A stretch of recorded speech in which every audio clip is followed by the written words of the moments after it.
also want to acknowledge that the police did show great restraint. I mean, we were all glued to our TV sets, just wondering what was happening in Ottawa. Senator Pate? Just supplementary. So you would share the concern that many of us, that regardless of which party formed the government, there would be concern about not using this against individuals in a way that would actually reinforce stereotypes and discriminatory attitudes. Yes, I would. Thank you. Senator Ousakos? Senator Yeah, I don't think I misrepresented at all. I think Senator Pate and I are on the same page, and I just want to clarify what you're saying, Senator Toulajan, is what I believe I hear from you, is that any group of protesters in this country, environmentalists, Indigenous groups, Black Lives Matter, people that are anti-mandates, that they will have that fundamental right to do it without the threat of this draconian hammer being dropped in the future. And what I'm trying to get across is this dangerous precedent, something that future governments that have a problem with the agenda of certain minority groups or have a problem with groups that just don't fit their political agenda, would this set a precedent that is very dangerous vis-a-vis all groups. Senator, I would agree with you. It does set a dangerous precedent. I mean, I'm all for demonstration. Like I said, we need to have peaceful protest. We need to have give the Canadians the ability to let us know how they feel. Like Senator Batters mentioned yesterday, the Ukrainian community is very, very concerned. And I know that in Toronto, they were out there, expressing their concern. They were out there protesting. But yet, in the federal capital, the seat of the government, they cannot come. So I hear you, but it's always, as a human rights person, I support peaceful protest. Not anyone feeling threatened, not anyone feeling that they don't have the ability to perform their duties or go to work. Like we did see, I mean, there were instances where, and I know some young girls in scarf had to be accompanied. It was one of our own MPs, brought that issue up. So we were seeing that. So I think it's better to look at the reality of what was happening.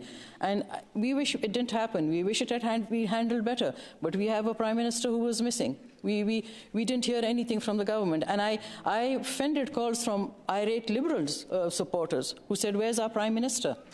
So, peaceful protest, I'm all for it. Resuming debate, en débat, Sénatrice Odette. Senator Odette. Thank you, Madam Speaker. Dear colleagues, first, I would like to thank the Wendat nations, the Inuit, the Wolastoqey, Atikamekw, for welcoming me on their land here in Quebec. I'm rising for the first time before you, but this is not my inaugural speech. I will be offering it shortly in response to the speech from the throne. The stakes seem too high at this point, and they compel me to share my thoughts and observations as a person, but as a senator from Quebec. I would like to share my feelings and my observations that lead to more questions. As you know, I supported the statement of the Caucus of Black Parliamentarians in relation to the protests that took place in Ottawa on unceded Anishinaabe territory. I also joined the voices of Indigenous senators on these same events. I would also like to remind you that the Federation of Sovereign Indigenous Nations of Saskatchewan, the Algonquin of Pikwatanagan, the Algonquin Anishinaabe Nation Tribal Council, and the Anishinaabe Nation of Kitigan-Zibi have also expressed their concern over the violation of the First Nations protocols, the appropriation and misuse of traditional sacred objects and ceremonies. These are precious and sacred. I continue to support and stand behind these statements. I firmly uphold the right of everyone to demonstrate peacefully. Here's why. Peaceful demonstration is part of my own past. I participated through Past Activated, and I'd like to talk to some of them. Idle No More, the America Summit, the Wendake Amun March in Ottawa, and many times on the Parliament Hill. many times on the grounds of the Assemblée nationale and in front of the Supreme Court in order to decry injustices faced by Indigenous women. On a few occasions, I've heard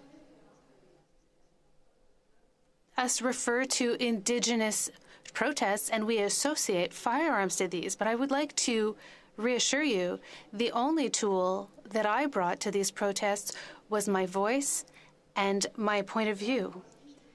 That being said, I cannot support hate, intolerance, the use of hate symbols or violence in any form.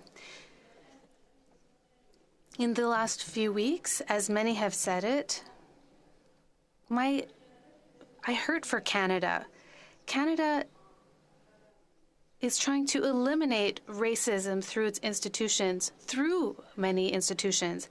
My question that has been raised many times in the past few weeks is that if the protesters were Black, Indigenous, or other cultural groups, how would they have been met? How would this protest have lasted like this? And my answer is simple. They would not have been tolerated, and this would not have lasted. The tolerance of protesters that are Indigenous or Black is lower, and we have proof of this. Police interventions and other measures like injunctions happened much faster when racialized Indigenous or vulnerable people are protesting. As mentioned in an article by Audrey Dipté, Associate Professor of History at Carleton University, in 2016, on the very first day of a peaceful protest in Toronto, Black Lives Movement participants were beaten and gassed by police. The same person, and I quote, says, in 2020 in Ottawa, a protest at a key intersection advocating for Black and Indigenous lives resulted in 12 people being charged and the protests being called off in 3 days. Now on to Émilie Nicolas from Le Devoir. He says, while racialized parents are being reported to Child Protection Services for nothing, dozens of children have been in Ottawa at the Convoy for several weeks in questionable conditions. And I will add personally, no one lifted a finger. Émilie Nicolas continues to remind us of the homeless encampments that police have aggressively raised, citing the risk of fire.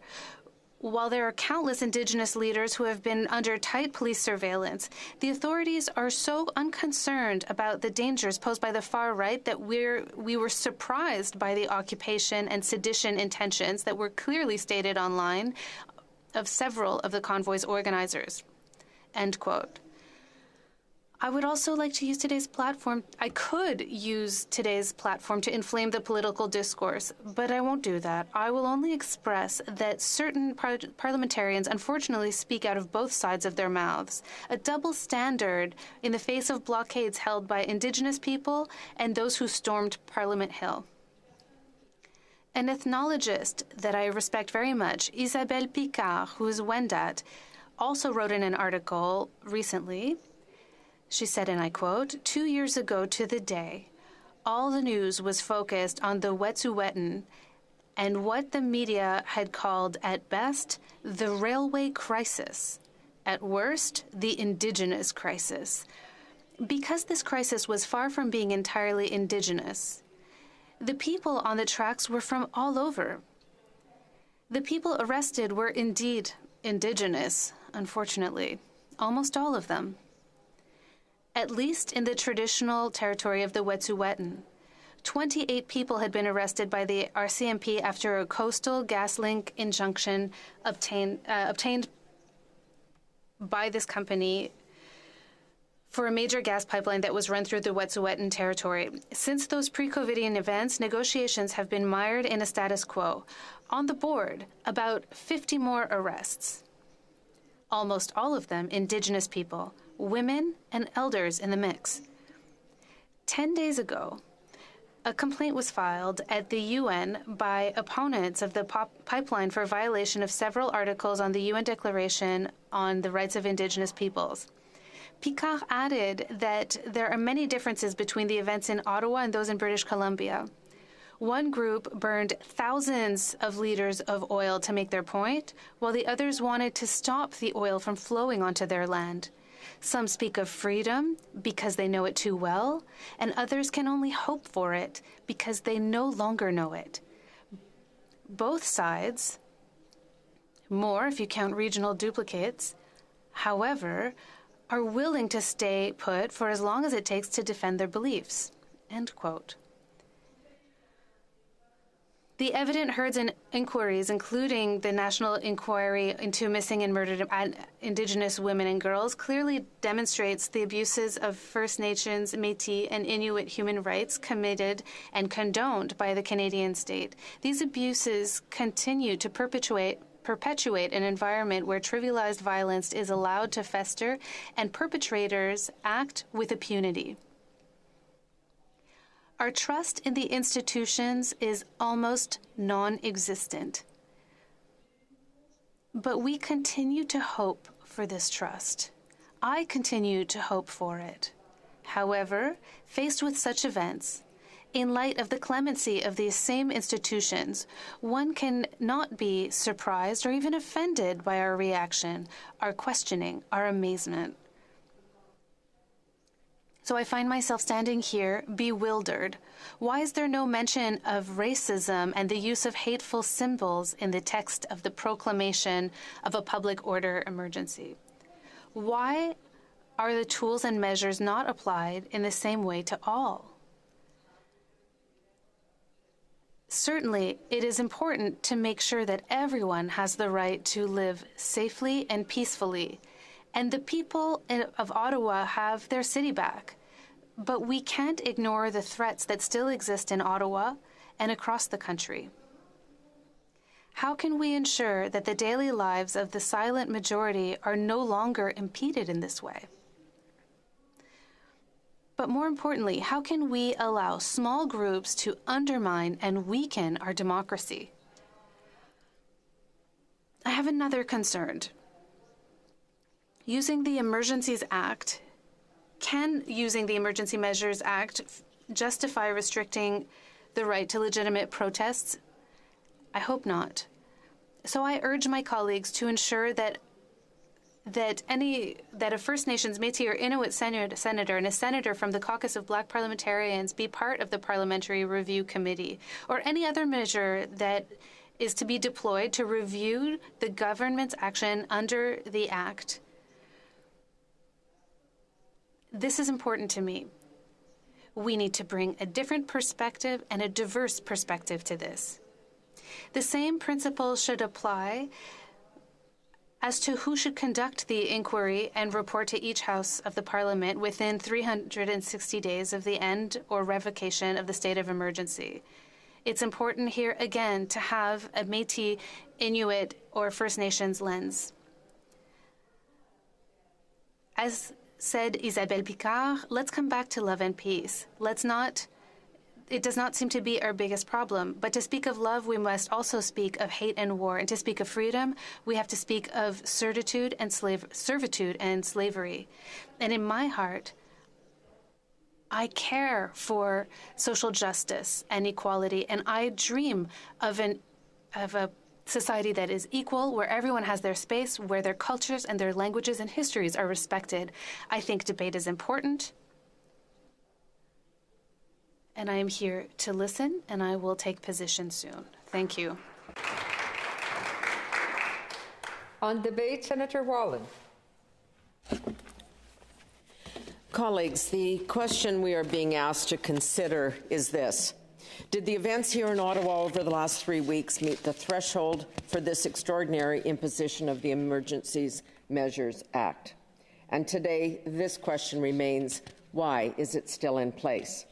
The emergency has been met, the blockade is gone, and surely the authorities will not be caught so flat-footed ever again. So the threat that protesters may come back in force seems unlikely. Intelligence operatives and police have surveillance and investigations underway to deal with crimes in the making, plots, or new actions. They had those powers before the invocation of the Emergencies Act.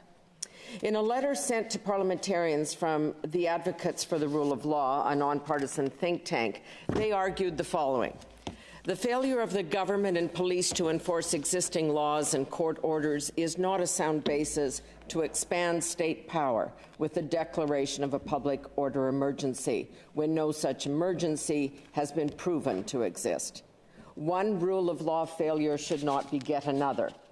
The letter goes on to state, it risks a gradual erosion of Parliament's role in favour of executive power, and it amounts to a damning admission of failure of state capacity.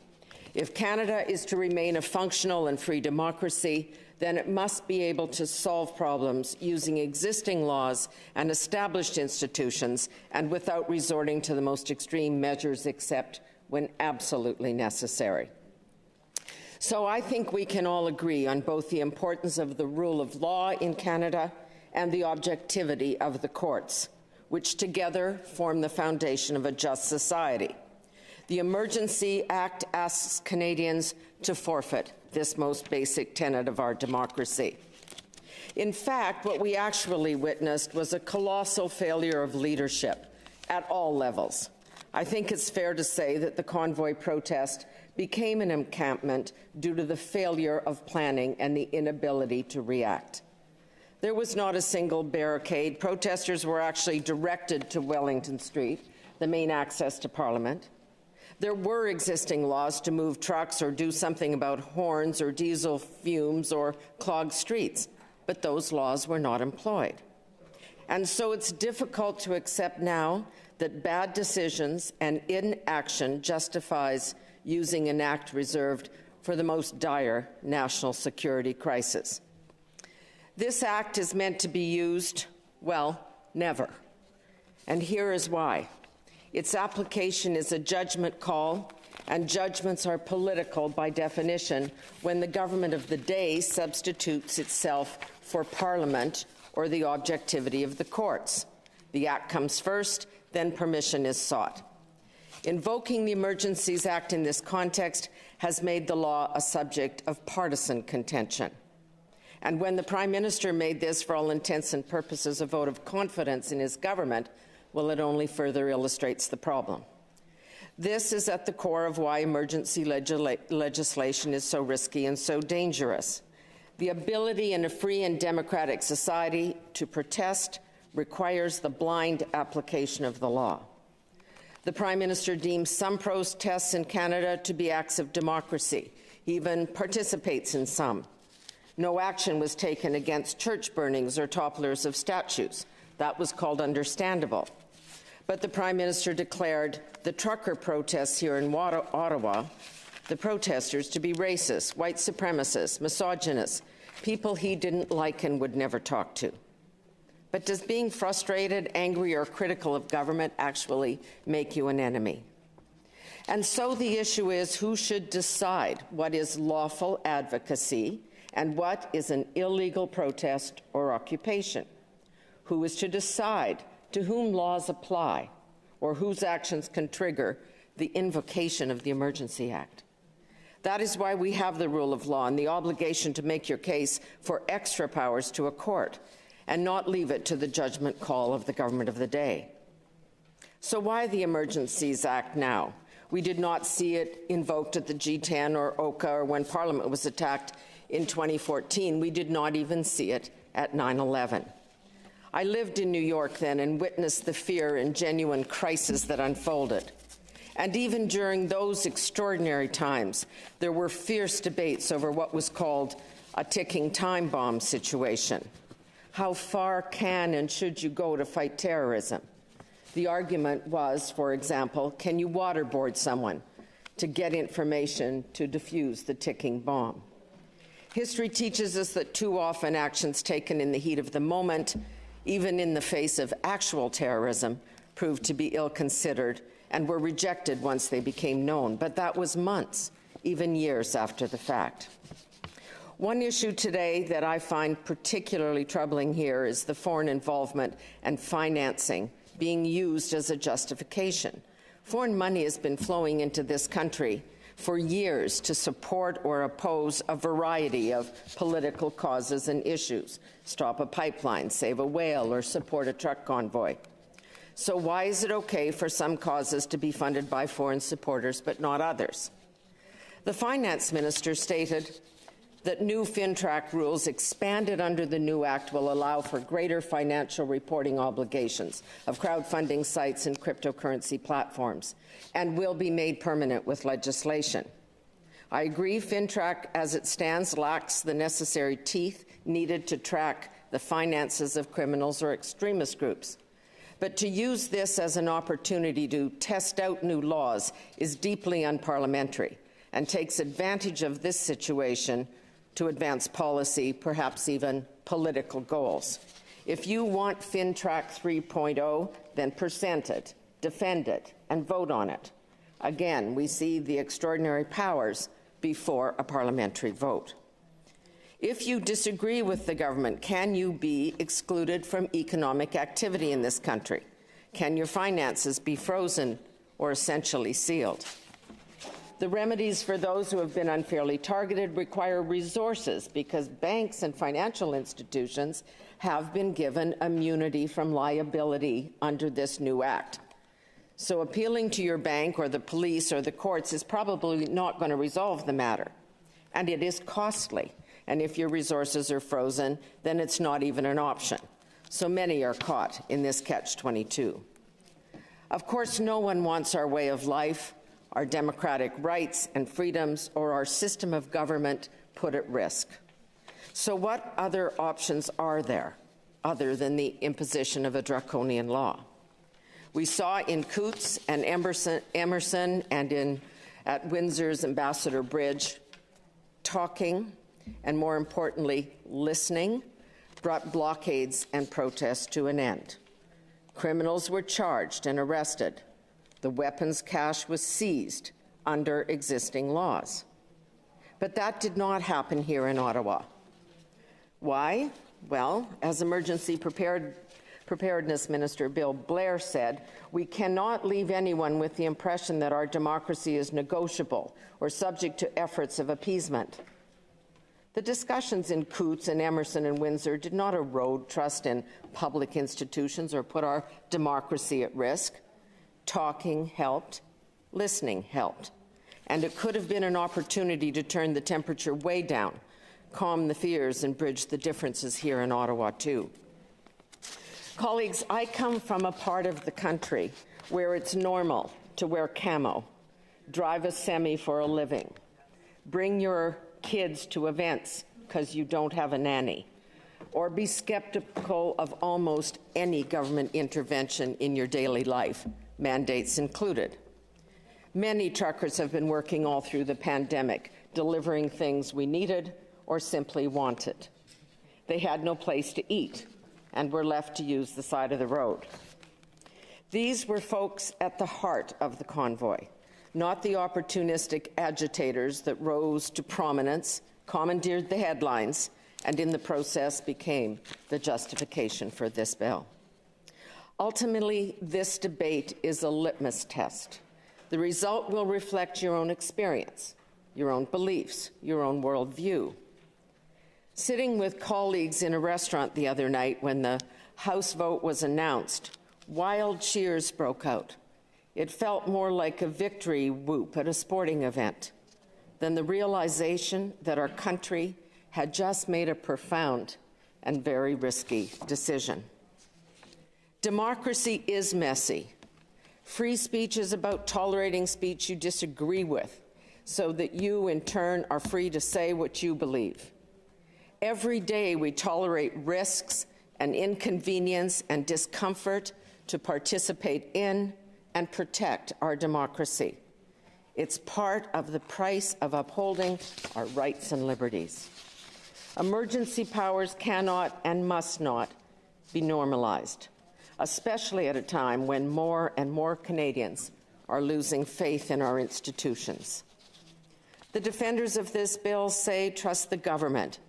They will not go too far. Just trust them. Well, just watch me gave me no comfort, and just trust me gives me less still.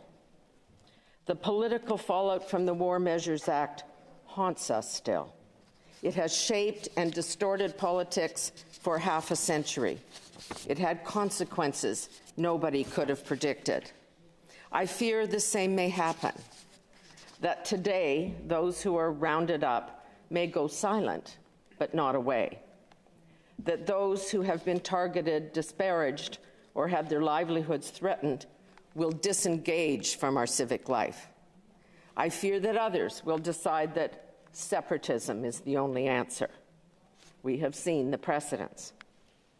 When people lose faith and trust in our national institution, the ties that bind fray. Canada itself is an act of faith. Our east-west configuration is daily challenged by the north-south pull of common geography, shared interests, and trade. If we ignore the reality of political difference, if we pretend smugly that somehow partisan division is an American phenomenon and foreign players are to blame, that is to deny the very basis of our democracy. Opposing the government of the day is democracy. It's how it works. It's why we have elections. It's why we have debates and votes here and in the other place. It's the very basis of our parliamentary democracy. To silence criticism or dissent through extraordinary laws is the very action we would decry and denounce everywhere else in the world. And that is why I will vote against this act. Thank you, colleagues. Resuming debate, Senator Busson. Senator Busson. Honourable Senators, chers sénateurs, Senator I Busson. rise today. We have only 5 minutes left until the noon break. Okay. Okay. So then we'll pause and you can resume. Thank you very much, Madam Speaker. Honourable Senators, chers sénateurs, I rise today to speak in favour of the Emergencies Act. Our capital and the entire country by association had been taken hostage and continues to be at risk. Early last week, it had unfortunately become clear that the usual police procedures of the municipal police force had been overwhelmed, as their chief had put it. The blame game is for another day, but we now must step up to the plate. Last Friday, the full force of the state, enabled by the Emergencies Act, began the process to end this occupation of our capital, and we are now debating essentially whether we should sanction it. We, as the Chamber of Sober Second Thought, are called upon to act, not for our own political beliefs or philosophies, but for the greater good. Like the pandemic itself, this is one of those times when we must act decisively, not in a partisan way, in order to support our democracy and those who put themselves in harm's way to defend it for us. This is not over, as some of us have suggested. I implore you to consider the message we would send if at this moment in history, we take advantage of the freedom that was won back for us this weekend, and yet vote no for this matter, disagreeing with the act coming into force in the first place. Again, this is not over. Those who coach the occupation of our nation's capital and the attendant roadblocks across Canada will be emboldened if we, dear colleagues, do not support our national institutions, its police officers, and the rule of law. I will repeat again, this is not over. I'm so proud of the police officers from across the country. In the past days, they employed textbook professional policing techniques, using their powers in a measured way, no tear gas, no rioting, no looting, and no loss of life. The Emergencies Act continues to enable the police to react with strength and to ensure our democracy is reestablished. If we vote no, the wrong message will be sent. Contrary to suggestions made today that we can just invoke it again if we get this wrong, are untenable. We never want to invoke this again. Truckers and their supporters gathered in Ottawa on or about January 29th to rally against mask mandates, lockdowns, restrictions on gatherings, and other COVID-19 preventative measures. These peaceful protesters, comprised of Canadian citizens exercising the right to demonstrate, soon found their cause co-opted by a much darker element in our society. Call them what you will, but know that they stand for the overthrow of our government and the dissolution of our democracy. Canada prides itself on embracing and supporting human rights enshrined in the Charter of Rights and Freedoms. Our charter describes our rights and what we can expect and demand in our civil society, but also suggests that with this, a corresponding contract exists to respect the rights of others as well. Freedom is a two-way street, balanced to ensure that the rights of one do not infringe on the rights of another. We depend on this balance to live our life together with respect. One of these rights is the right to speak against the government and to oppose any law we disagree with. However, and disturbingly, there has been a wave of ultra-right groups who have taken the trucker-inspired protest against mask mandates and morphed it into a movement that is not only disruptive to the rights of the citizens of Ottawa, but also has brazenly ignored the rule of law and created an environment and hatred for those who live and work in our nation's capital. Spin-off protests have occurred and are still occurring around the country, as well as at border crossings and airports. Hardcore members of these groups thwarted requests and negotiations to have them leave, and they locked down, thumbing their noses not just at the police, but at the rights of each and every one of us to be safe and secure. Those in Ottawa were the hardest hit, but the entire country has felt the sting of this lawlessness and disrespect as we watch the nation's capital be turned into an amusement park for anarchists. Make no mistake, their mission remains dismantling of our government and replacing it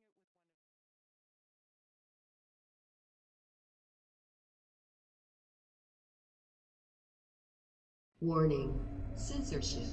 Warning, censorship. Warning, censorship. Good afternoon, ladies and gentlemen. Welcome to the Rebel News Daily Livestream. My name is Dakota Christensen, and I am joined today by the one and only Ian Miles Chong. How you doing, Ian? I'm doing great, and that last broadcast was infuriating. Yeah. At the moment, the Canadian Senate is debating the Emergencies Act, the use of the Emergencies Act. It already passed in the I'm blanking. House of Commons? House of Commons in the Canadian legislature there. Now that's moved over to the Senate. They're debating it. Yeah, that last senator who was speaking, infuriating indeed. Yeah, they're so I mean that's going on for a couple days now, I think, until they actually they're slowly putting in their votes and eventually that'll come through. So I think we know what'll happen though. Yeah, NDP will vote for Trudeau because they always do. Yeah. Yep. Yeah, and so that'll be fun, living under a constant state of emergency here in Canada under dictatorship. It's indefinite, isn't it? Seems to be. You know, it's we're just sitting back watching this unfold, but hey-ho. Yep. But hey, you know, there's a real crisis going on in Ukraine. Have you heard of that one? Oh, let's focus on that one instead. There's a real authoritarian. Here his name is Putin. You know, he's clamping down on freedoms. Like, okay, yeah, sure. Yeah, exactly. And I'd love to get your thoughts on all of that that's going on with Russia and Ukraine because there's so much hype about it right now. I had a couple of friends message me last night saying, well, I guess we're screwed. Looks like Russia's starting World War III. And I'm like, are you sure about that? So I don't think so. I'd love to break down what's going on with Russia and Ukraine because, like we were saying, there's so much hype about that right now in the media.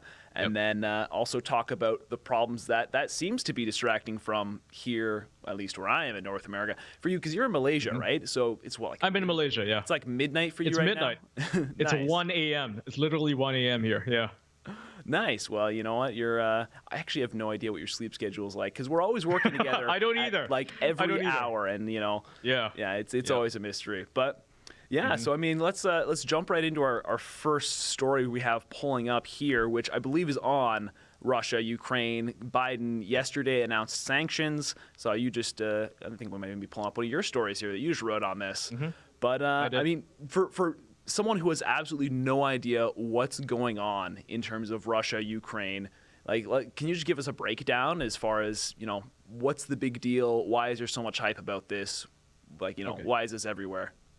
Well, there's a lot of hype about it because Biden and Trudeau and Boris Johnson and pretty much all of the world leaders have a lot to deal with at home. And what's better than a foreign crisis to focus on, right? They can say, hey, everybody, look at Putin. Look at what he's doing over there. Don't pay any attention with our, terrible economy and skyrocketing prices. Pay no attention to that.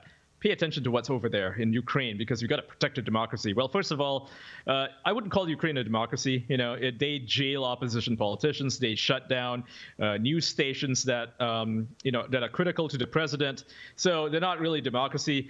But Russia's interests in Ukraine have been, something that's been building up for several years now, right? Since probably 2014, when the two separatist republics, Donetsk and Luhansk, I'm not sure if I'm pronouncing them right, announced that they were going to separate from Ukraine. They're eastern Ukraine. Most of the people living there are Russians, and to my knowledge, no one's really spoken to the people down there to see what they think. A lot of people will, and myself included, obviously support the Hong Kong protesters who wanted autonomy from China. And interestingly enough, nobody seems to care what the locals in these areas seem to think, or what they want from Ukraine, right? They want to be out of Ukraine. So Putin is using that as a sort of premise to stage peacekeeping operations. That's what he calls them, right? You can call it what you will, but he basically means that he's putting military forces in eastern Ukraine. I don't think he's going to invade Kiev. I might be wrong. I hope that I'm not wrong, because that would lead to all-out war. And America, like Biden is getting all of these, he's getting advice from his people to put up a no-fly zone in Ukraine, in eastern Ukraine, which would, mean shooting down Russian Air Force units and, Russian airplanes, and blowing up their air defense units. And that would lead to a hot war. We don't want to see that. But a lot of people are gunning for it for, a variety of reasons. Some people just want to have a distraction. Some people are armchair generals who think that Putin is like, the second coming of Hitler. He's not, but that's what they think. And then, of course, there's a lot of money to be made, right? Yeah, for sure. It's the very basics of this is essentially Putin recognizes the independence of these two separate states within Ukraine, and he's sending in his forces to act as peacekeeper, as he calls it. I mean, what's your personal take? Because I know some people are saying, you know what, Putin just wants to take over the world right now. Like, what do you think is going on from his side? Like, what do you think his goal is in all of this?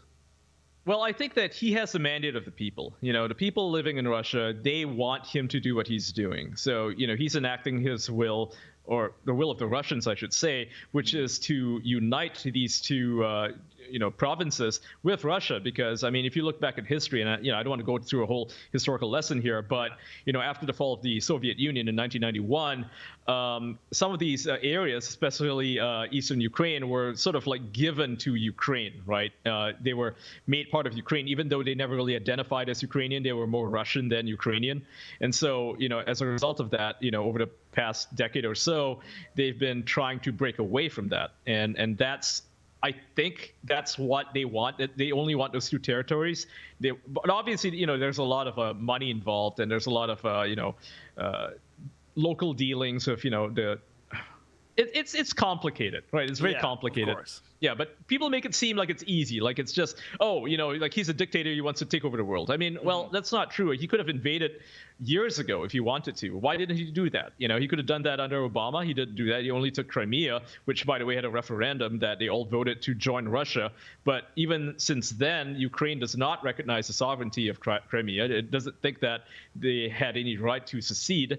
So, it's a very complicated issue, obviously, and depending on who you talk to, they're going to say that, well, the people living there are obviously Ukrainian and they want to belong to Ukraine. When, you point out to the referendum, they'll say that it's fake, right? Mm-hmm. That Putin staged the whole thing.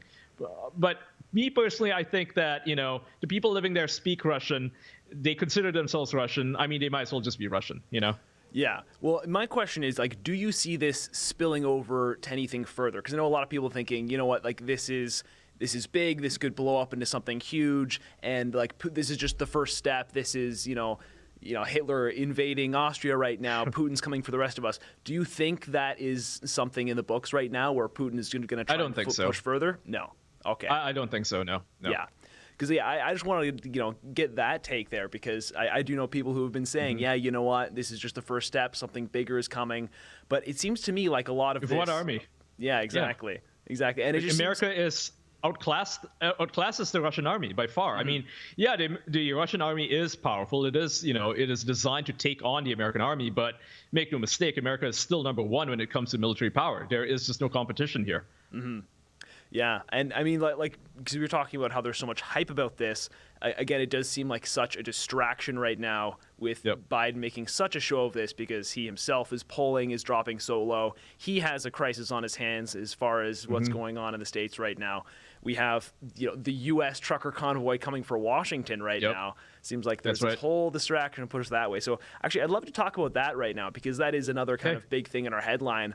There's this, because we have the convoy, the Canadian convoy that went to Ottawa. We had a massive show of force from Canadian police, from all sorts of different departments in the capital this past weekend to basically take all the trucks out of there, shut this down, remove all the protesters. And there's this full-on police state going on in Canada's capital. So that was the deal with the Canadian convoy, essentially over, and now they're continuing debates and votes on the emergency powers. But for the states now, American truckers are coming in with their own convoy. And I think we have a clip here that good old producer AD was telling me about from the leader, the organizer of this convoy. I think we wanted to show that. We good to run with that? That looks cool. Yeah, I haven't seen this. So apparently there's something here I need to be reacting to. So I'm looking forward to this.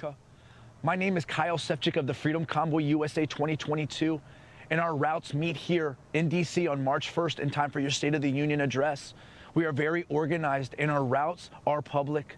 I even pulled a permit for the National Mall to be respectful. I just want to be as transparent as possible from the start so there's no confusion. We are coming peacefully, and we're going to do this lawfully and constitutionally.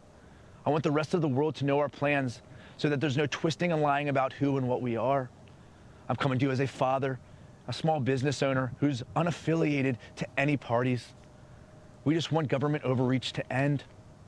On behalf of Freedom Convoy USA 2022, we are asking you to end the state of emergency, end the mandates once and for all. Sir, the world is watching us because they know that if what's happening in Canada happens to us here in the land of the free, then freedom as we know it is gone. So we are leaving the choice to you. The decision is in your hands. This whole convoy, this whole assembly on the National Mall, it doesn't even have to happen if you just end things now and we can get on with our lives. To you other convoys that plan on meeting us here, we look forward to seeing you and joining with you. We're going to do this right. We're going to do this honorably. Mr. President, we have no other motives in this mission. You see, the government, our elected officials of both parties have failed us tremendously these last 2 years, and now it's time for us, we, the people, to fix this, to end this. We're ready to get back to our lives, the ones promised and guaranteed in the United States Constitution, Bill of Rights, and the contract that you signed and swore an oath to under the one true God. This is simple. End this. Nice. I was, to be honest, I was expecting something a little more fiery, just because of the way producer AD explained that to me. I was expecting to be shocked at something, but hey, that all sounded pretty good to me. Yeah, it's very peaceful. It's straightforward. He's saying we're coming in peace. This is all we're about. We're not anything that the media might portray us as. That's all that needs to be said. Yeah, that was straightforward. So I mean, I'm looking forward to see how this goes. I saw something about how the Pentagon had approved the National Guard to be called into the Capitol for this. So seems like they're already trying to play this off as another January 6th. Oh yeah, they are, and they're already building another fence around the Capitol building because, of course, That's great. Yeah. What government is not afraid of its people? Jeez. Yeah. Oh boy. So that'll be interesting. And so I'm told we will have a team on the ground from Rebel News who will be covering the U.S. convoy itself. So I'm looking forward to seeing that coverage because, I mean, honestly, all I know about it is that it's happening. That's all I've really been told. I haven't seen too much other than, hey, it's happening. They're driving to the Capitol. Similar things what we've been doing here in Canada. But it'll be interesting to see, how, Washington reacts. I mean, like you're saying, they've already put up the fence and they're planning to call in the National Guard. Be interesting to see how that all goes down. and whether or not, anything actually comes from it. But I hope so. Yeah, I hope it actually happens because they were talking about going down to the Super Bowl, right, in Los Angeles. Obviously, that never happened. But I think they seem more serious now. I mean, they're putting up videos, they're putting up statements to the press. I wrote about a story earlier about a guy from Pennsylvania. He owns a trucking company there, and they're all going down. Yeah, so it looks like a lot of trucking companies are going down. This is not just one or two people. This is not like one or two drivers or even 1,000 drivers. This is more like a lot of small companies are heading down there, representing themselves. Yeah, this is a huge deal. So I saw this. I literally just glanced at this before coming in here. I saw you wrote a story, I believe it was about the convoy, and there was something about someone making a statement about how we're going to be cutting things off from you, like a boa restrictor around your neck. Do you mind telling me what that was about? Because I actually have no idea. I just saw that, caught my eye. I'm like, ooh, what's this? Yeah.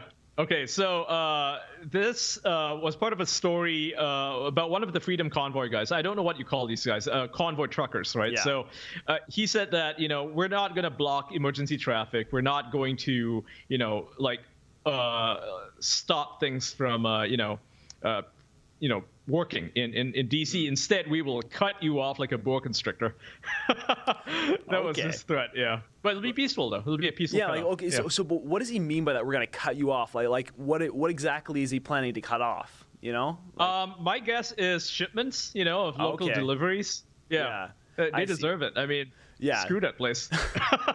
So he's essentially just, we're going to blockade the Capitol and stop stuff from coming through. Okay, I see what he's saying. Yeah. And was this Except guy for emergency vehicles. Yeah. Okay. Yeah. And was he like an actual one of the organizer? Okay. Yeah. Yeah. He is. Yeah. And also that story is quite interesting because, and I even understand where the anger is coming from. When these truck drivers talk about this stuff, because one of what do you call him? A Democrat, right? He said that all of these trucks need to be seized and they need to be impounded and they need to be sold and given to like the local businesses in DC. Like, that's insane. For what? He wants to pull a Trudeau. Yeah. Yeah, exactly. That's great. Yeah, because in Canada, like, we had all those trucks that were towed away, forcibly towed away, right? Because we had the government pulling a full fascist move and compelling, as they said, private tow truck drivers to do the government's dirty work and take them away. Under threat of closing their businesses. Closing their businesses, jail and fines, all, under the Emergencies Act, threatening them and essentially forcing them to tow the trucks away. And all the trucks have been impounded. And then the mayor of Ottawa goes on the CBC and he's saying, and actually because this entire operation has been such a burden on the taxpayers, and I really care about the taxpayers, we're just going to auction off all of these trucks and sell them and recoup the cost, for the people. So I thought that was a bold move, Honestly, I wish, and I'm not speaking as a journalist here, more as for myself. Yeah. I wish Canadian truckers all over Canada would simply just go on a strike, just choose to not work. Yeah. I mean, essentially. Whole month.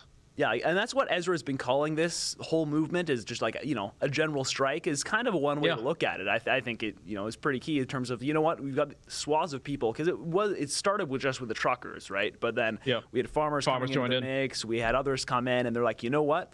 We're going on a literal strike as far from our work. But that's also partly because they were forced to stop working because of government mandates. They couldn't work. So you have all these people who've been essentially backed into a corner saying, I can't really work now because you've told me I can't work because of these overreaching mandates. And then, I've been living for 2 years now under all these super heavy-handed restrictions that I've dealt with because I need to eat, I need to feed my family. Now I literally cannot work, so it's time for action. And I'm also super impressed by every single person who is at this point where they've been backed into a corner and they're desperate and their only recourse they see is this peaceful protest. The fact that none of them snapped, none of them lost it, none of them got violent, which I find incredibly impressive. The fact there were some hoaxes, though. Sorry?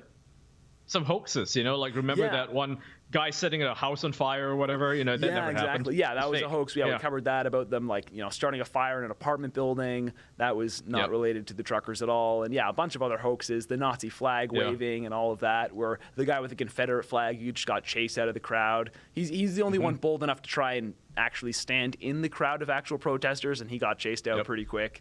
But Yeah, and that's all the sort of rhetoric we're seeing in the debates right now too, right? From within the Senate and in the House of Commons previously about all and these, in the media. In the media, all these Nazi both the flag American wavers. media. Yeah, American media and the Canadian media. I mean, Washington Post used that list of people whose names were leaked or stolen from the docs, right? And then started calling them up and made a whole list of American donors, saying that, oh, this American donor gave like $20,000. You know, it's like, why are you going after people for this? You know, people have a right to donate. Yeah, exactly. And that's the other hardcore line they were trying to push too, right? Of, oh, this is all an American-influenced movement. You call this Canadian. No, this is, Trump money coming through here or making this happen. Jagmeet Singh was running with that from the NDP. Oh, man. Yeah, it was nonsense. I mean, even the, actual analysis done by Canadian journalists shows that the majority of, the bulk of money came from Canadian citizens, wasn't from Americans. Yeah, exactly. It's a genuine grassroots Canadian movement that they're so desperately trying to paint as foreign interference, insurrection. It must be Putin, Yeah, exactly. He's so jealous of Trudeau. It must be Putin, this Russian-funded. And so I'm just thinking here, in Canada, we have this going on. We have this going on in the States.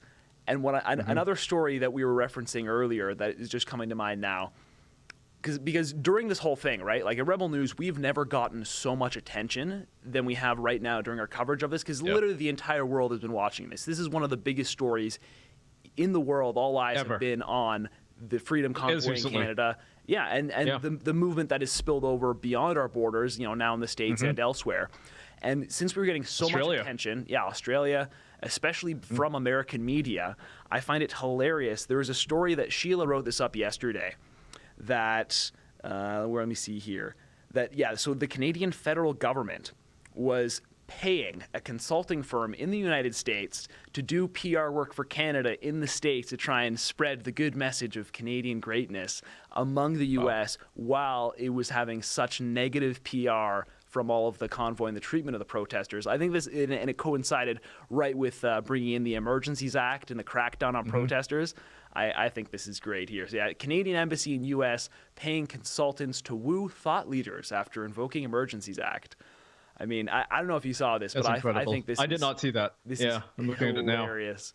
Yeah. So it seems that he is genuinely concerned what the world thinks of him, right? Oh. This is not just a local issue. I mean, I've been in arguments with people, Canadians even, who are like, it doesn't matter what the world thinks of Trudeau. He doesn't care. I mean, he's a tyrant. He doesn't care. And I'm like, of course he cares. Yeah. He's only able to do this because he has the support of the international community. And, he wants to retain that support, right? He wants to be seen as a good guy here. Yeah, no, I think you're absolutely right about that. Of course Justin Trudeau cares. First of all, just as a personal thing, of course, he's oh man, he's just a super vain little petty tyrant, of course. He's a narcissist. A complete narcissist. But the fact that Canada all the time loves the image that it's just this middle power do-gooder, we're the world's peace-loving peacekeepers, even though Canadian Canadian peacekeeping efforts have steadily declined over the past decades, and we're at an all-time low of actual doing real peacekeeping. But we love that image of all the great work we do with the UN peacekeeping and all of that. And Canada never really does anything unless we think it's going to help us look really good on the international stage, as far as our foreign policy goes. And so absolutely, I think Trudeau really cares. And that's something I found super heartening about this is all of the attention that has been on this. It's like the mask has fallen off because so many along the rest of the world look at Trudeau and they think he's this, progressive prince, this symbol of, progressive liberalism, and he's got this male feminist ally. Male feminist ally is utopia of Canada. Oh no, Trump got elected. Looks like I'm going to move away to Canada to go live under Justin Trudeau.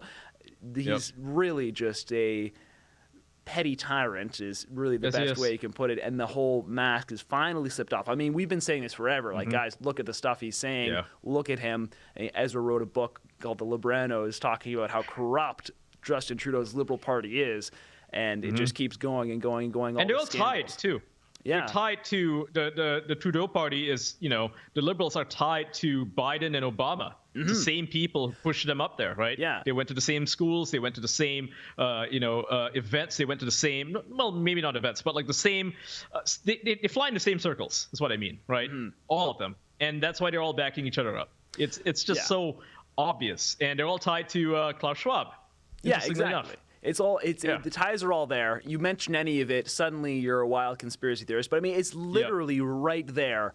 Like, they're in your face telling you that. Like Klaus Schwab gave an interview saying that, like half of the Canadian Parliament belongs to us, the WEF. I'm like, okay. Yeah, and cool. I feel like with all of that, it's like they're just like almost hiding in plain sight, where it's like, if the World Economic Forum can come out and say, 2030, you'll own nothing and you'll be happy, then it's like, see, guys, it's not a conspiracy theory. They just, they really want what's best for you. So they're going to, go full globalist and take everything and one world communist government. But that's not really what it is. Right. They're just, trying to make the world a better place. And this is what they say. So I don't know. It just, I think they're bad people. Yeah. I think it's hilarious to see, like, just how open it is and how willfully blind the rest of the world has to be to it. I mean... Yeah, you mention it, and they'll be like, that's a conspiracy theory. The Great Reset's not a real thing. Meanwhile, it's on the cover of Time magazine, The Great Reset. The Great Reset. It's like Klaus Schwab's book is literally titled The Great Reset. The Great Reset. I mean, writer Dave in the writer's room with me, he's got a copy of the book, and I think he likes to bust it out from time to time. And I should read it. Yeah, I'm sure it's... I should probably pull that out myself. Yeah, it's like Klaus Schwab sent a signed copy of his book to pretty much all of these Western world leaders, and they thanked him for it personally. Very recently, Mark Rutte in the Netherlands, he was called out by a member of parliament for basically aligning with Klaus Schwab. The guy was like, so you're pretty close to Klaus Schwab, you thanked him personally. You said he was instrumental in putting you in power. Blah blah blah blah blah. And Rutte was like, "Oh no, I don't even know the guy." And then what that dude did, this MP, was he pulled out that book. He pulled out an interview where Rutte was personally thanking Klaus Schwab and personally thanked him for receiving his book, and said that it was like he was using it as a guide on how to lead Amsterdam and how to lead the Netherlands. It's like, wow, they lie so brazenly. Brazenly. Yeah, such brazen. And I mean, talking about all of that as well, that just brings to my mind also Chrystia Freeland, the Deputy Prime Minister of Canada, and the Finance Minister, who is Trudeau's right-hand woman in literally everything. She runs more of the show than he does. She is literally a World Economic Forum puppet. Like, she works... I'm not sure her exact position with... She's a biographer, I think. Like she is Schwab's biographer, I believe. Yeah. Well, she is for sure. She's that close to him. And then she has an official position presently with the World Economic Forum. Right. I'm not. She's sure. like the second in command there. Yeah. Second in command over there. Yeah. First of all, how can that not be just a major conflict of interest to be the second in command in the Canadian federal government and with the World Economic Forum? But I mean, I guess they try and blend the two together as unified movements. But like her. Because the biggest thing to come from Justin Trudeau invoking the Emergencies Act is all the financial stuff, right? The fact that the Canadian government can unilaterally freeze bank accounts and seize assets and all of that without a court order, without any sort of due process. They can just go for it. And it's sort of, I mean, it's nice to see so many people kind of waking up to the fact that, guys, all of these processes are in place for the government to completely control you through your finances, and maybe we need to think of ways to prevent that from ever being possible. Digital ID. Yeah, they want to do it all over the world. I mean, they're doing it. Many countries already have it.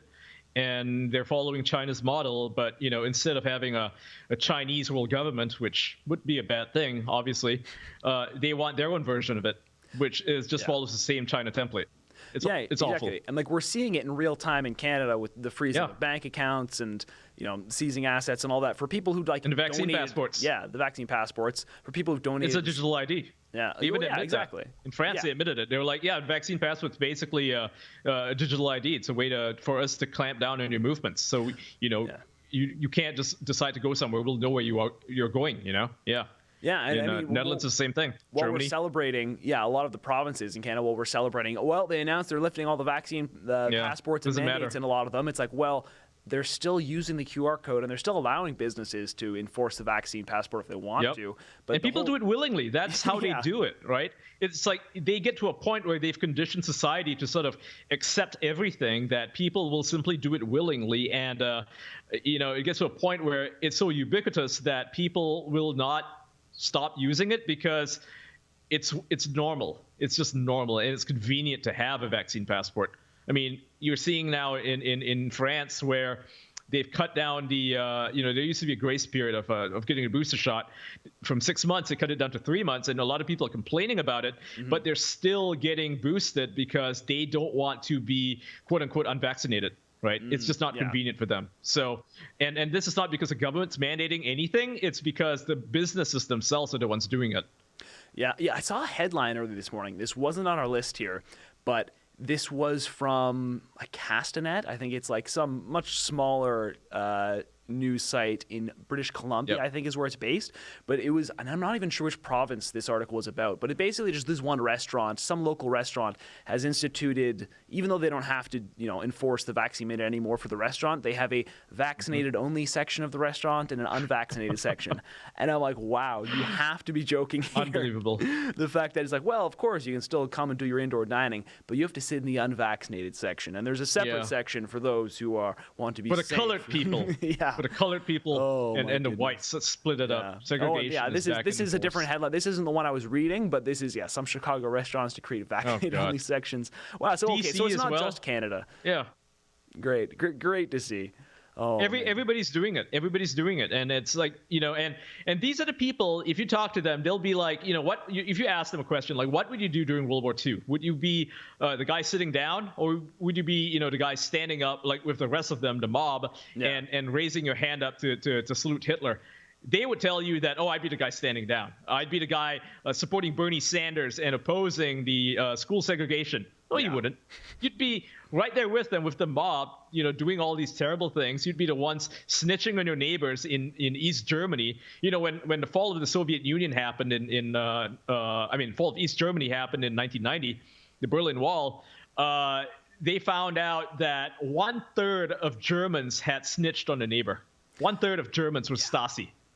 Insane. Yeah. That's a lot of people. That is crazy. I mean, it's so true because everyone wants to be, of course, with the majority. No one likes being unpopular. No one likes being ostracized and taking principled stands against the majority. But it just blows my mind sometimes when people, even when the majority, especially when it's led by a very top-down sort of opinion that's led by government, and then government and corporate media are all pushing this one direction. And if you're just staying exactly where you are, you can see so clearly, no, what they're doing is so wrong. You have to see how this view is so messed up. But if you're talking to someone who's just who wants to believe it, it's incredible to see the lengths they'll go to defend it and justify it. We're like, no. This isn't that crazy. Look, if you look at it that way, I guess it sounds kind of crazy. But look, they have their reasons. They have their justifications. It's totally fine. And then they just spit back whatever talking points they want. Yeah. Yeah. It's just and they'll point out, they'll say, look at those guys are Nazis. Those guys are white supremacists. They're terrorists. They're domestic terrorists. They're insurgents. It's always something. It's always something to justify it.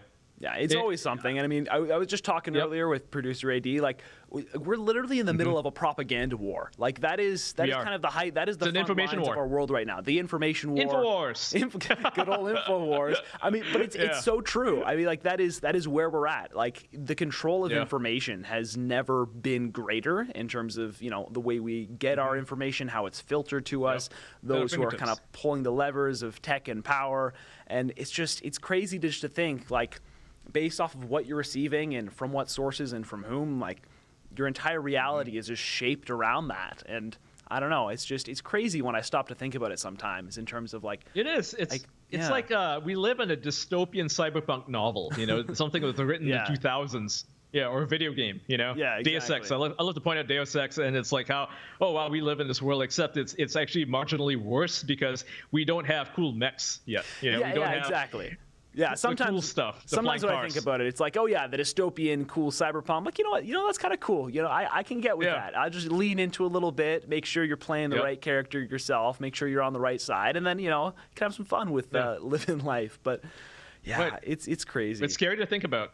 I mean, it's a way to sort of, you know, to cope with it, right? Because it is weird. If you think about it, it's weird. The world we live in is really, really weird. And I feel like a lot of people feel really disconnected from it because they cannot, they cannot like, how do you say, like they can't put together the conceptualization that they have of the world with the world they actually live in.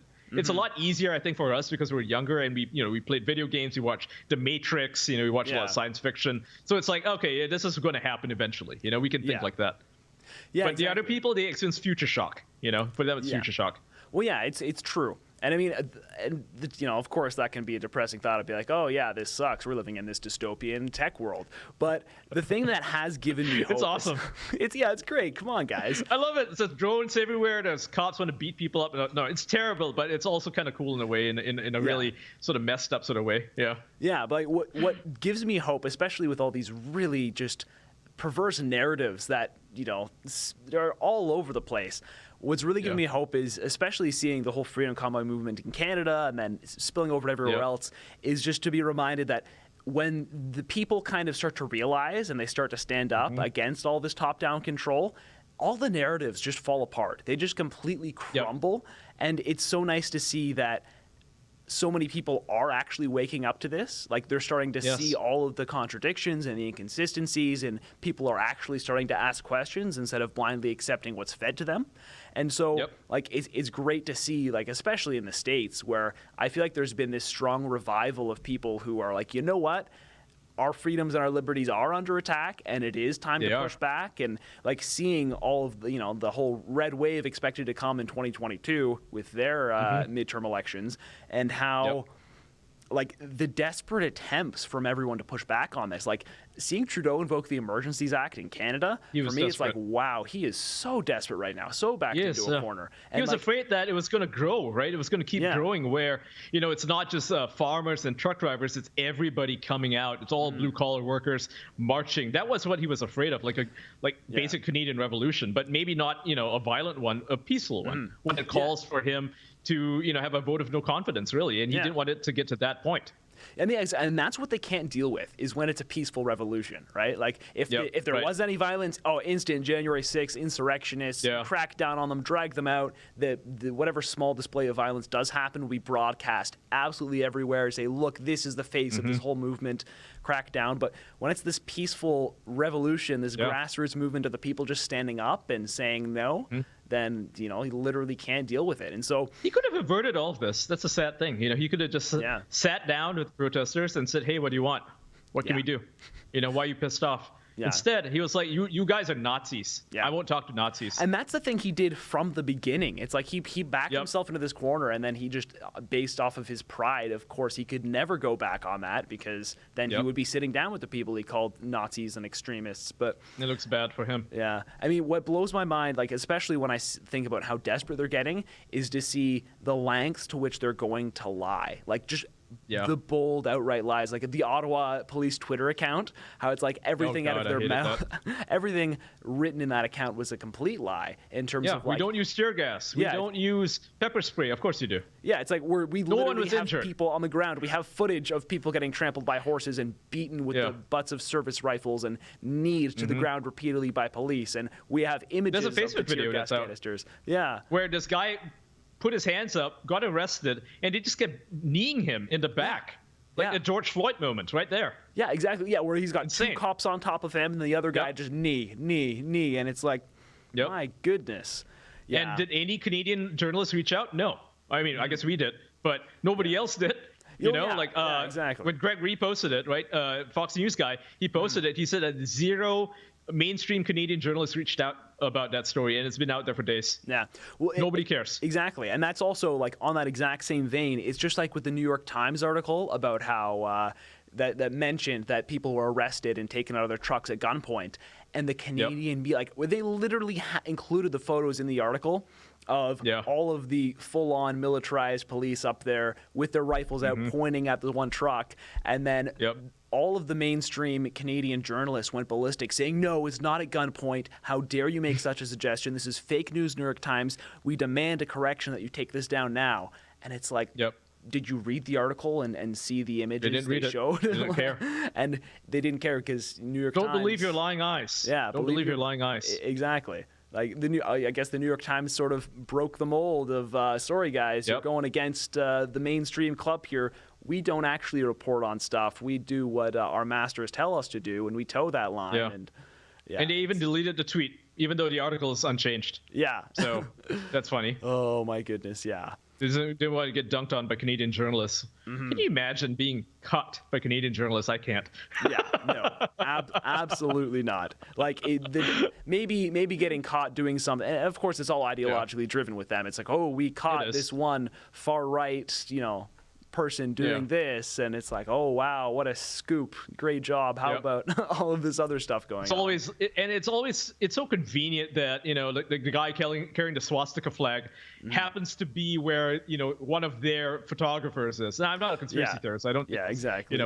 It could have been completely circumstantial, but it's funny how this guy just happened to be where the journalists are, just to make sure every single person saw that photo. Happened to be, and the one, because I've seen 2 images from the convoy of someone with a Nazi flag. One of them was just on some street somewhere, and it was like one guy with a flag and like a couple of other people around him. It's like, wow, look at that man right in the throng of the protest. And then another one, which I believe we identified as the Chateau Laurier, which is the most prestigious hotel in the entire city of Ottawa, where the cops are. The diplomats and the RCMP who are actually staying there in those leaked tweets, and not leaked tweets, leaked messages that were going around on Twitter. Chat. But from I think it was like a WeChat group or something, or something like that. Something like that. But so they were on there, and seeing that the RCMP were there bragging about how great it was, their stay at the Chateau Laurier, which is exactly where the Nazi flag was. It's just so, and it's like, there's no grassroots, supposedly racist trucker out there who's going to be staying at the Chateau Laurier. No, absolutely not. So it's close to them. It's close to the truckers. Yeah, exactly. And what trucker would go where the cops are? That's insane. Yeah, no. Yeah. This is clearly a plant. Clearly a plant. So very clearly. But I mean, even, I won't go into that any further. But I'm getting... I'm just going to stop myself right there. But I would like to remind everyone who's watching the stream as well, because I keep forgetting to mention this, is that we are taking Rumble rants. We're demonetized on YouTube, so whatever super chats, hyper chats, whatever YouTube does, we can't get those. But if you're on Odyssey, if you're on Rumble, if you're on any of the other platforms or on Super U, you can send super chats. We're taking chats, so if you want to send us chats, we'll read them out, interact with us. Go ahead and do that. But on the topic, like what we were just talking about there, about how it's like the top down, the government and the media against the people, and the people who have been rising up and are looking at other people rising up and starting to take heart and rising up as well, kind of gives me courage. I mean, that kind of comes back to also like what we were talking about in the very beginning with Russia and Ukraine and Biden trying to put so much attention onto that, because he's absolutely losing the faith of the people. He's losing sort of, I don't know, especially Trudeau is losing the legitimacy of his rule, the moral right to actually govern the people. He's losing the will and the faith of the people, and Biden particularly is just losing all popularity, even among. And he's losing his mind. He's losing his mind, of course. I was saying earlier, it's like because Biden, he's falling apart, and like, well, actually, quite literally, he's falling apart, not just his administration. But I mean, I, from what I've seen, it's like even hardcore Democrat voters are starting to be like, turning against him. Yeah, like there was a poll recently. They asked Democrats, right, and Republicans, what you think Biden has accomplished, and the vast majority of people just said nothing. Yeah, even the Democrats are like, nah, he hasn't done anything.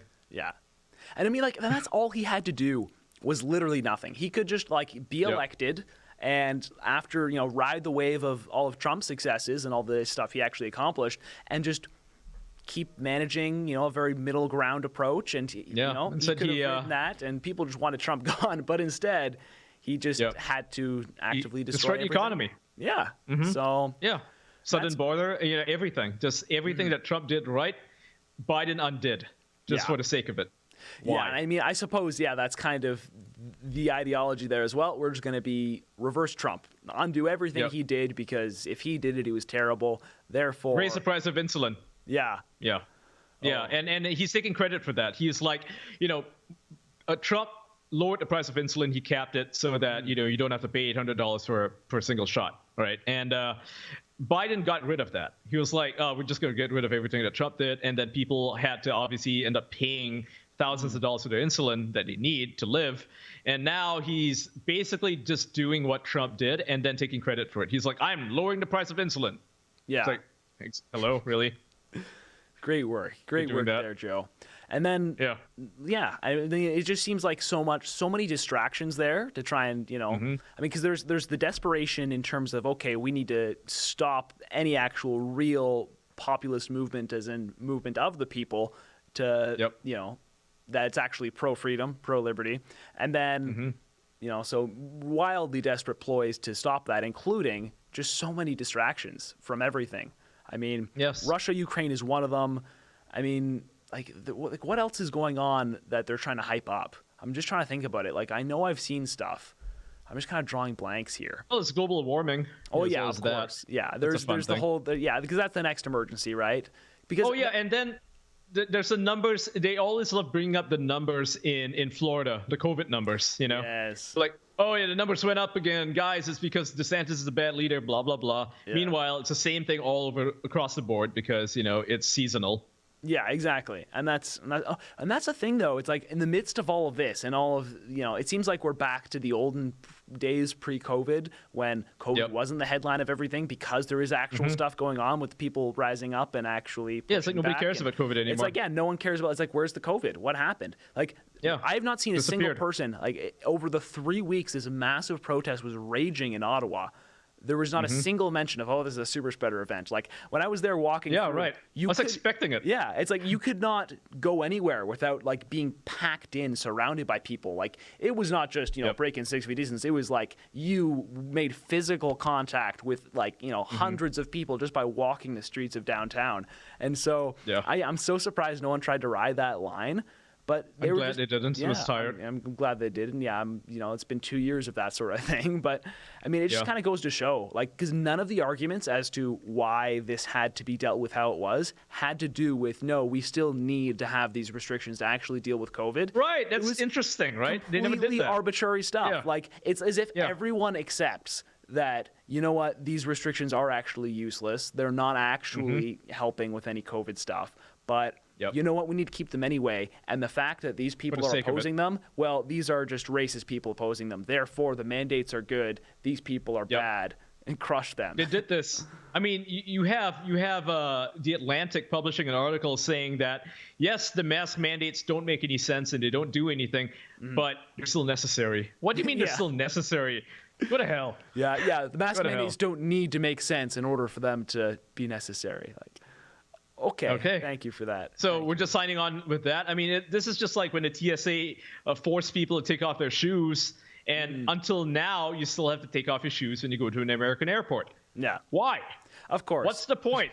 Everything is temporary, just like these emergency powers. Yeah. Can we have like a proper Great Reset and just do away with all this nonsense, please? A real Great Reset, one on our terms. Yeah, Matt. Here's the Atlantic piece. Yeah. I saw someone tweet out the other day. It's like, can we just have every single politician who's currently in a significant position of power just resign? And I'm like, you know what? That's the sort of Great Reset I can get behind. Let's just clean slate, and let's get some term limits in there so we can actually have some turnover of our politicians. Absolutely. That's 2 or 3 terms. Please. We don't need people who have been serving in Congress since 1970. Hell no. Yeah. What is that? Yeah. That's insane. Yeah, exactly. They're so out of touch. I'm just going to check right here now because I think we may have some rants, some chats to respond to. Let's take a look here. Yeah, we got some chats. Let's start reading out some chats here. All right, from Trinit Canadian, $1. Trudeau and the Liberals need to stop being woke and invest in our military again and protect North America. Well, I mean, I can absolutely agree that Trudeau and the Liberals need to stop being woke. Invest in our military. I mean, I'm always in favor of good, strong defense and giving our military what they need to defend us. And not depending so much on America, for everything. Exactly. Right? But like my issue is always when it's like, all right, we need to invest in our military, Canada, and then it's like, okay, well, what is our military actually focusing on right now? You know, and it's like, Yeah, right. You know, are they? Yeah, actually, maybe not the best thing. Yeah, I don't know. It always blows me away. There's so many It's like, distractions. and what are we buying? Are we gonna buy more missiles? Is that the point? You know, why though? You know, no point. why do you It's need like missiles I'd for? love to. I just want to see some logic behind every decision we're making. Just like a single cohesive. We need argument. transparency. Yeah, yeah, exactly. Like, where's the money going? And yeah, you know, you dedicate X amount of $1 billion to something, but where is it going exactly? You can't just say the military. We got to know. I mean, if it's going to CRT training in the military, that is so not worth it. Yeah, and that's exactly what's happening in America.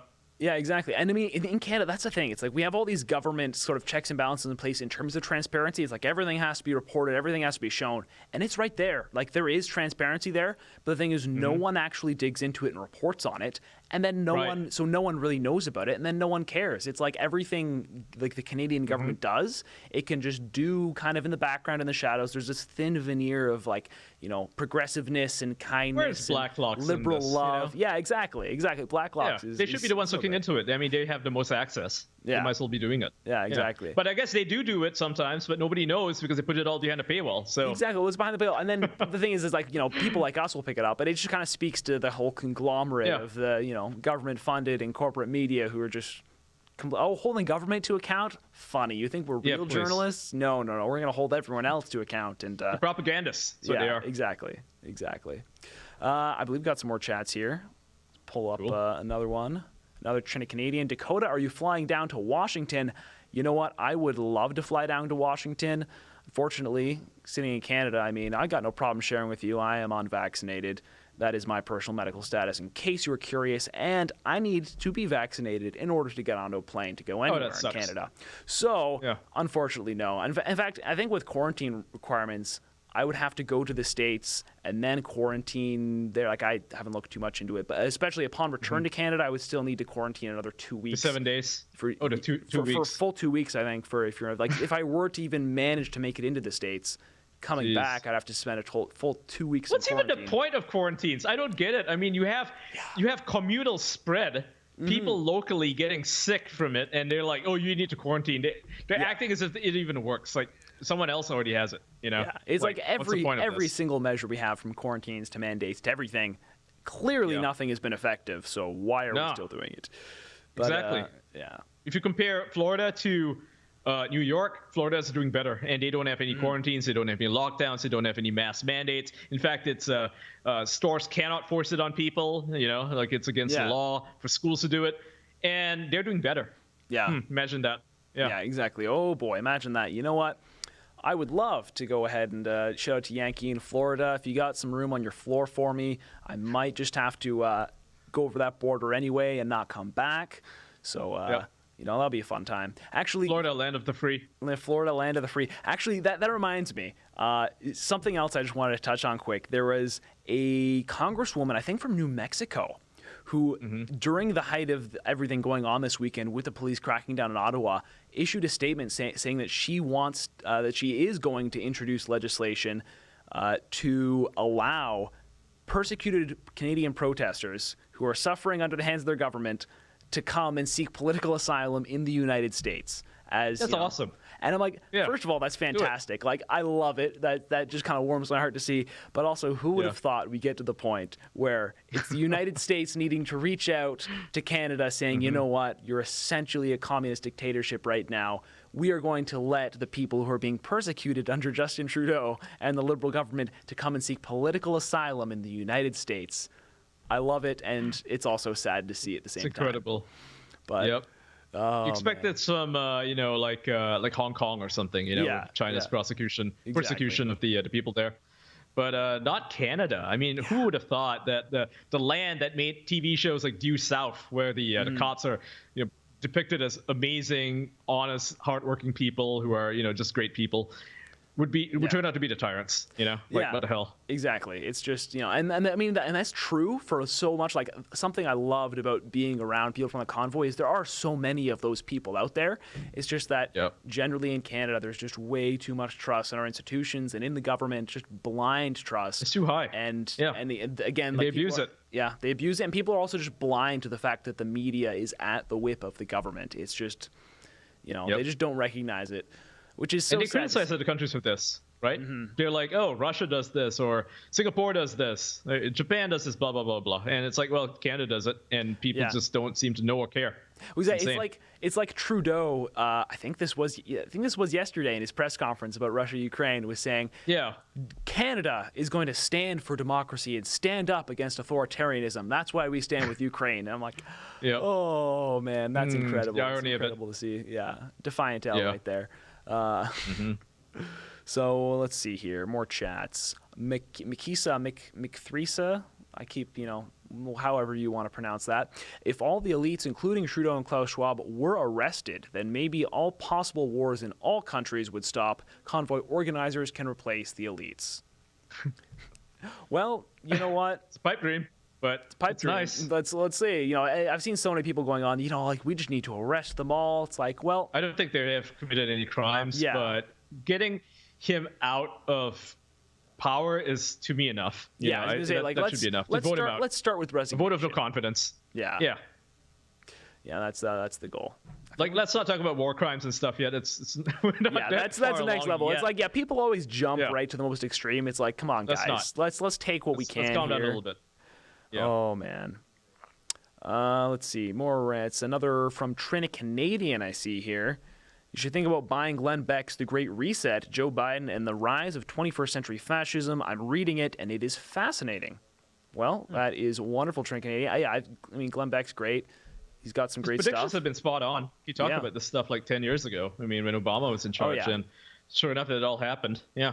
I mean, and he's always been painted as the classic. Oh yeah, the one far right conspiracy theorist in the States spewing off on the radio about all this crazy stuff. It's trying to explain things to people because it's very complicated. You actually watch it, it's like, okay, it's pretty easy to follow. Yeah. He just makes it easier for you to follow. Yeah. Yeah, Glenn is great. And actually, on the same note, you're talking about how who would have thought Canada would become the authoritarian dictatorship? We did an event with Glenn a few months ago, and he was saying his backup plan was always, well, if crap is the fan in the States, we're just going to run away and escape to Canada up north. The Trudeau's strong, maybe go hide in a forest somewhere. I'm like, well, that's funny. Sorry, Glenn. We're going to be escaping to Texas. I think that's we're going to have to go join you. So yeah, exactly. No doubt. All right, let's see here. More chats from the people. Going here from Fraser McBurney. Rumble Rant gives us $5.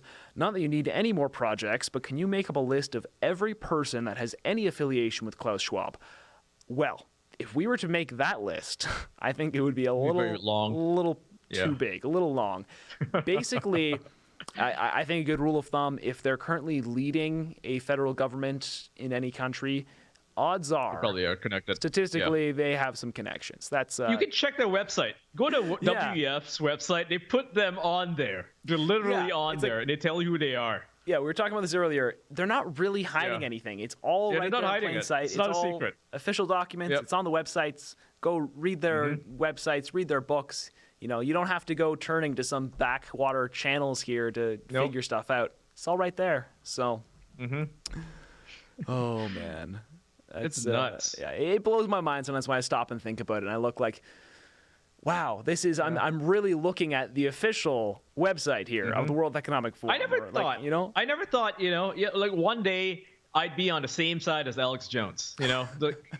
Watching the guy grow, like in 2000s when his channel was like not really popular, but he was like protesting against Bush, against the New World Order and stuff like that. I thought, man, this guy's kind of crazy, isn't it? He just goes to these events and he just starts yelling at people.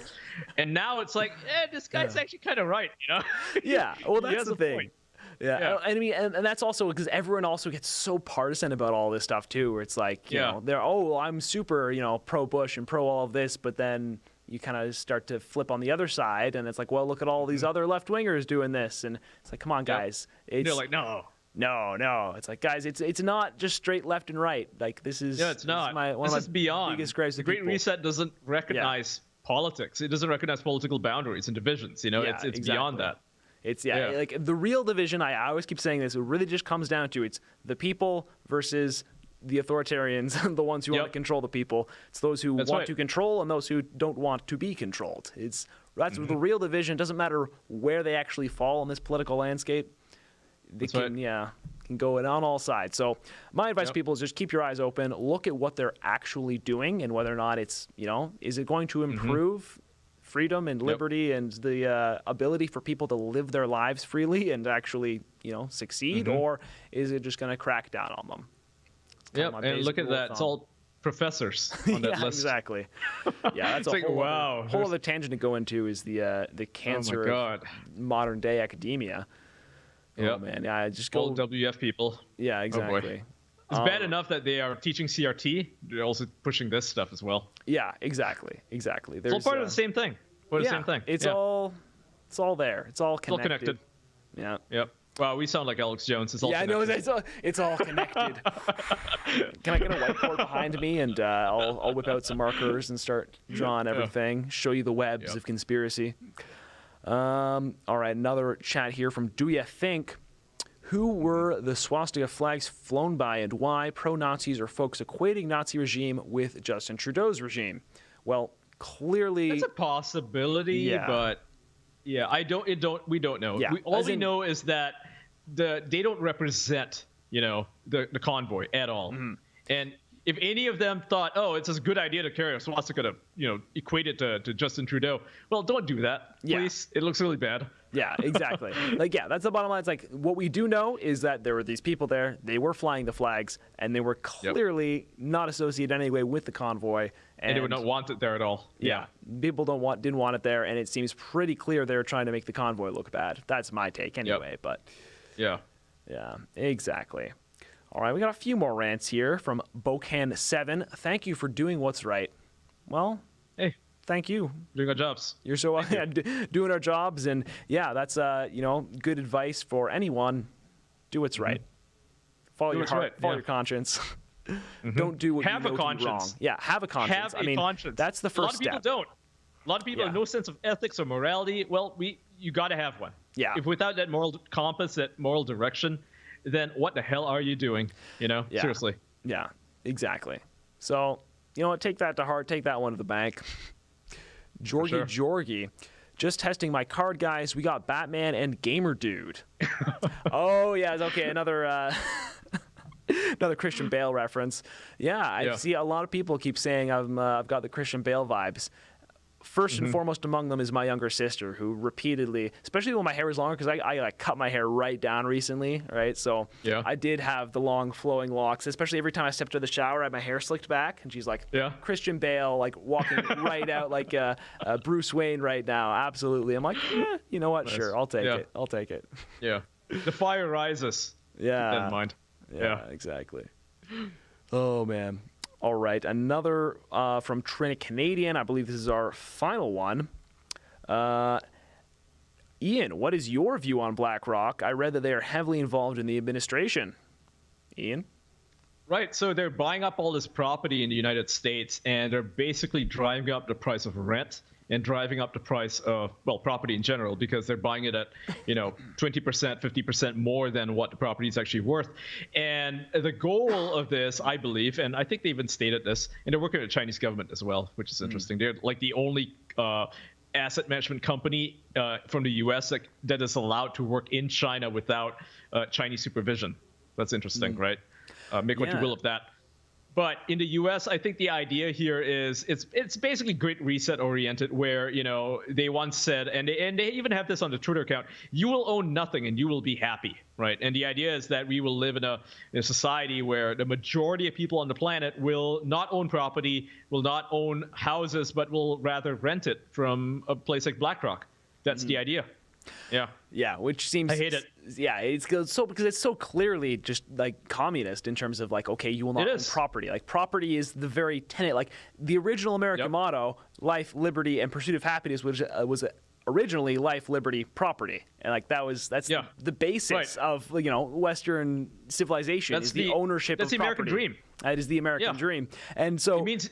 Owning property means that you have a say in what happens in government because, in America, you used to have to own property in order to vote. And I believe that it should still go back to that.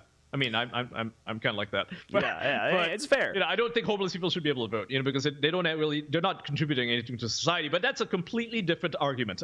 Point is that owning property is necessary for any human, I think, any person to be able to say, hey, this is my place on earth. This is, I made my mark. This is what I own, right? Yeah. Owning property is that. Exactly. It's a good thing. Yeah, and it's it's just so clearly communist in terms of you own nothing, the government owns everything. It's or in this case, a corporation owns everything. Well, it's like, okay, corporation with the government, and that's getting into straight fascism then. It's public, private, cooperation, whatever the hell they want to call it. It's basically fascism. Yeah, exactly. It's like we're at a point now where fascism, communism, they're just merging into, you got people who are controlling. You get the people who own nothing, but they're so happy. So like Klaus Schwab calls it the fourth industrial revolution. Yeah, he foresees a world in which people don't own anything. Obviously, he'll own plenty. Exactly, exactly. And I mean, looking at the time now, that is our show for today. Oh, one more chat, my bad, from Fraser McBurney. The RCMP were in the hotel that showed the Nazi flag. It was them. Well, I mean, we don't know for sure. Yeah, we said, there absolutely were RCMP at the hotel, and that was the hotel where the flag was flown. But I'm also not sure, I don't know if there even were RCMP staying at that hotel at the same time. At that time, because the RCMP weren't called in until later. So correct. I would be doubtful of that, but hey. Again, we don't know. So, be nice if some journalists could actually do their jobs and try to find who those people were. Yeah, and interview them. Yeah, that's a common theme throughout today. Is like, hey, journalists out there, do some real journalism. That's what we'd love to see. But yeah, like I was saying, our hour is up. It's been a pleasure, Ian. Actually talking to you in person. Well, not in person, but face to face, virtually over once. Zoom, over Zoom, over this wonderful technology in this dystopian world we're living. But that's our show. Thanks so much for everyone who is tuning in. We will catch you next time. We do this every single weekday at noon ET, which I guess is like 1 a.m. in Malaysia and wherever else in the world you're living. Noon ET, Monday through Friday. We will next be on tomorrow with, I think, David Menzies and Sheila Gunn-Reid is the schedule there. So make sure you tune into that. And until next time, keep fighting for freedom, push back against this great reset nonsense, and we'll catch you on the next show. Thanks, everyone. Do you feel like you're sounding the alarm for people that don't understand what the fuck is going on? So here, I'll pull it up for you here, yeah? So there's the video. Yeah. I don't know if your camera can see that, but no.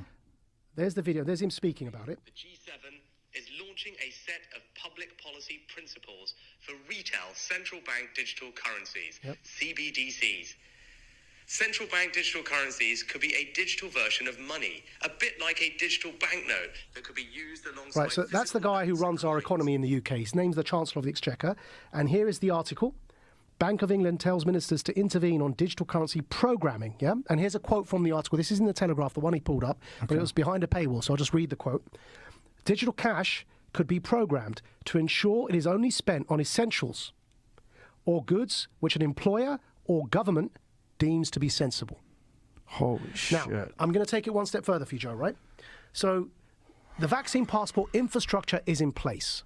But now we know that the vaccine doesn't stop infection or transmission, but the checkpoint Charlie exists everywhere. They bring in digital banking, central banking digital currencies. You've got a scenario now that you're checking in and out everywhere you go using vouchers that are programmed and you can only spend where you're told you can spend them. There's another word for that, man. That's called the Chinese social credit system. That's what it's called. And anyone who watches Black Mirror will know what I'm talking about. That's that TV show, right? Yeah. So what they are telling us, and when I say they, who's they? People in power. That's the head of our economy, the Chancellor of the Exchequer, second most powerful person other than the Prime Minister and maybe the Foreign Secretary in the UK, right? He's telling us, I just played it there for you, he's telling us that's what he, as the UK, the head of the G7, want to bring in for the G7. So a scenario where, like in New York at the moment, because the passport infrastructure is in place, you bring in that digital currency and you've got this total control. And if I'm speaking to you the way I'm speaking now, and my employer or government, you heard that in the quote directly, yeah, deems me as saying or doing something inappropriate, suddenly I can't actually pay to come here and speak to you anymore. My digital currency won't even pay for the ticket because it will be known that I'm coming to speak to you. Sorry, your vouchers don't allow you to purchase that ticket to go and speak to Joe.